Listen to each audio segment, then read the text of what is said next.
Hello viewers, আজকে দেখাবো পুরুষ মহিলা সম্পর্কিত ঐকিক। এই কোশ্চেনগুলো যে কোনো জবের পরীক্ষায় আসে। চলুন দেখে নেওয়া যাক। 3 জন পুরুষ বা 9 জন বালক একটি কাজ 60 দিনে করে, তাহলে 11 জন পুরুষ ও 27 জন বালক কাজটি কত দিনে করবে? তাহলে বালককে পুরুষে অথবা পুরুষকে বালকে কনভার্ট করতে হবে। তাহলে 9 জন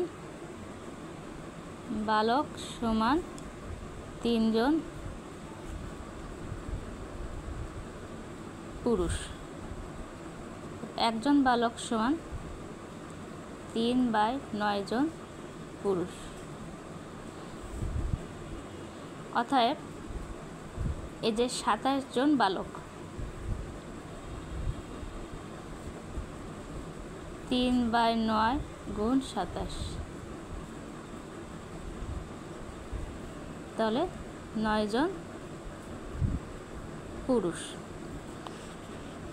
এখন যেহেতু 27 জন বালক সমান 9 জন পুরুষ, তাহলে এই 11 জন পুরুষের সাথে 9 জন পুরুষ যোগ করলে হয় 20 জন। তাহলে 11 + 9 সমান 20 পুরুষ।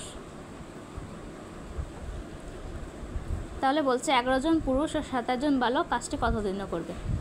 তো এখান থেকে আমাদের আগে লিখতে হবে 3 জন পুরুষ। 3 জন পুরুষ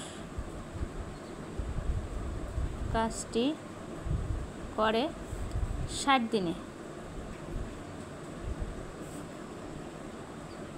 একজন পুরুষ কাজটি করে বেশি সময় লাগবে, 60 গুণ 3। ঐকিক নিয়মে বেশি হলে গুণ করতে হয়। আর কত? 9 জন পুরুষ। 9 জন পুরুষ কাজটি করে 60 গুণ 3/20, 20 3 সমান 9 দিন। তাহলে কাজটি 9 দিনে করতে পারবে। এর উত্তর হলো 9 দিন। Second number question. 2 জন পুরুষ 3 জন বালকের সমান কাজ করে, 4 জন পুরুষ ও 10 জন বালক একটি কাজ 21 দিনে করে। ওই কাজ 6 জন পুরুষ ও 15 জন বালক কত দিনে করবে? এখানে আছে এটা ডিফারেন্স আছে।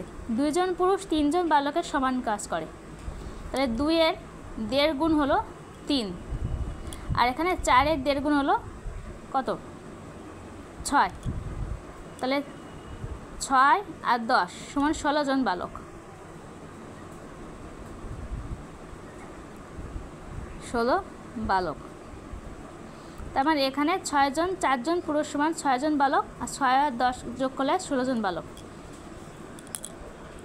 তাহলে ওই কাজ 6 জন পুরুষ ও 15 জন বালক কত দিনে করবে? এখানে যদি 4 এর 1.5 6 হয়, তাহলে 6 এর 1.5 গুণ হবে 9। তাহলে 6 জন পুরুষ সমান 9 জন বালক। যেহেতু আমাদের এমসিকিউতে সময় পাওয়া যায় না, তাই আমরা দ্রুত কনভার্ট করতে হবে। তাহলে 9 জন বালক আর 15 জন বালক সমান 24 বালক।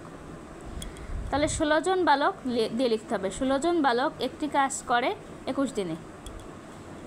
16 জন বালক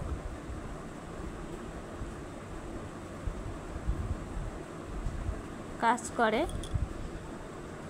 21 দিনে। একজন বালক কাজ করে বেশি সময় লাগবে, তাহলে গুণ 21 গুণ 16 দিনে। অর্থাৎ 24 জন বালক। 24 জন বালক কাজ করে 21 গুণ 16/24। তাহলে 8 দোকানে 16, 3 8 24, 3 7 21। তাহলে 14 দিনে এই কাজটি করতে পারবে। এর উত্তর হলো 14 দিন। ধন্যবাদ।